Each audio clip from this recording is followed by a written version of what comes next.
the Chairman of Council, the Executive Director, CEO, Kenya Institute of Management, other council members, academic and non-academic staff, the congregation, gentlemen of the press, distinguished ladies and gentlemen. First of all, let me congratulate my friend, the CEO, and his members of management for organizing this colorful and impressive ceremony. I don't expect anything less because the Kenya Institute of Management is supposed to be at the pinnacle of management and organization. It now gives me great honor and pleasure to address this august congregation on the theme, Taking the World with Excellence. Taking the World with Excellence. In order to have a good understanding of the key word excellence, I have decided to check out both the synonyms and the antonyms of the word excellence.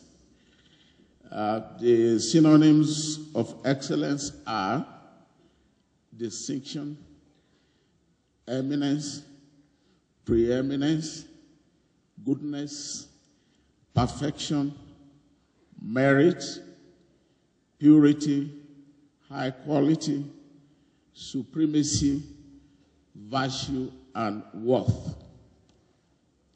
And the antonyms are failure, imperfection, and inferiority.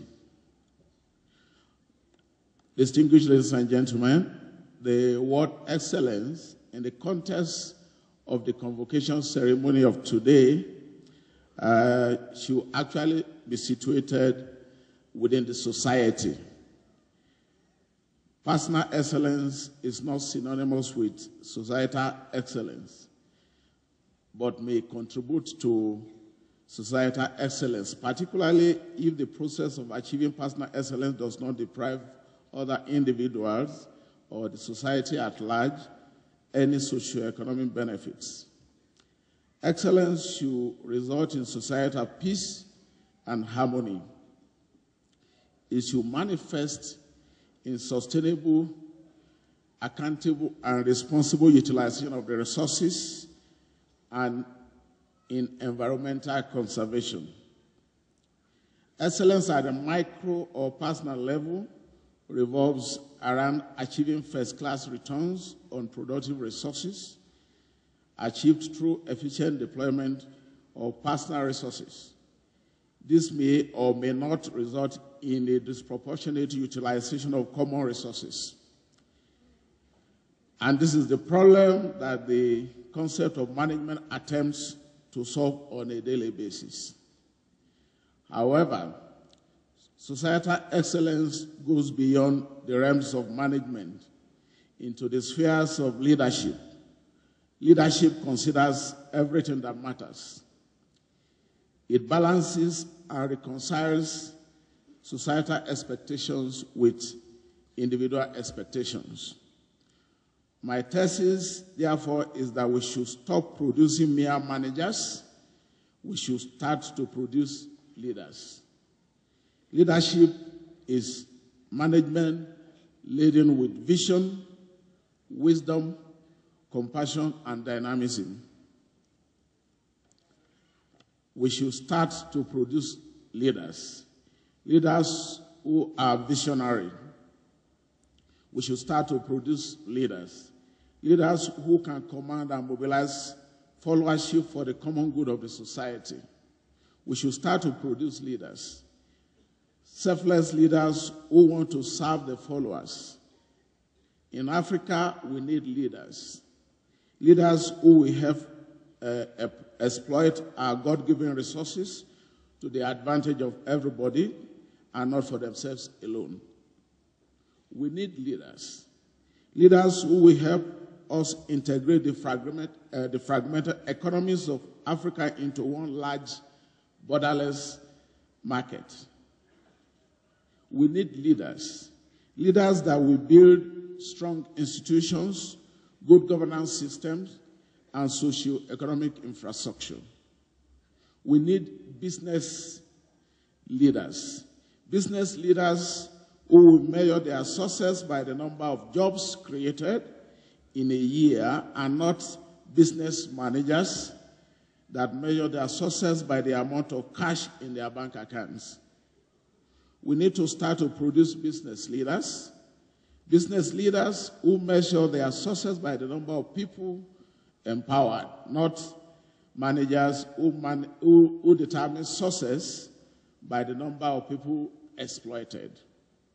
After all, leadership is about mobilizing people to make progress on the tough, adaptive challenges that make or break organizations, communities, and societies. It is not about wielding power and authority. Coming back home, ladies and gentlemen, excellence is an attribute of God. Embracing a work life of purpose. Of course, purpose has vision and mission. Perfection, principle, purity, dedication, probity, accountability, responsibility, transparency, good governance, priority, conviction, persistence, courage, and so on.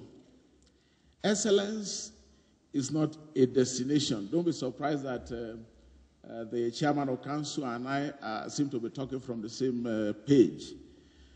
Excellence is a journey that has to be fueled or propelled with continuous improvement, innovations, adaptation, diversification, integration, revisioning, and value enhancement. In conclusion, ladies and gentlemen, the graduates are being released to the world today with a big challenge to take the world with excellence. In doing so, you will need a bigger dose of attitude than aptitude. Some researchers say that the ratio is 15 versus 85% in favor of attitude. In other words, there is a limit to which aptitude can carry you. Excellent attitudes hold the ace to excellent performance in the real world. As the saying goes, your attitude determines your altitude.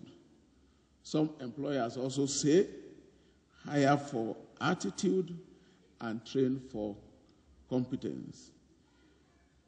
Distinguished ladies and gentlemen, graduates, in all that you do hereafter, I wish you excellence. Thank you for listening.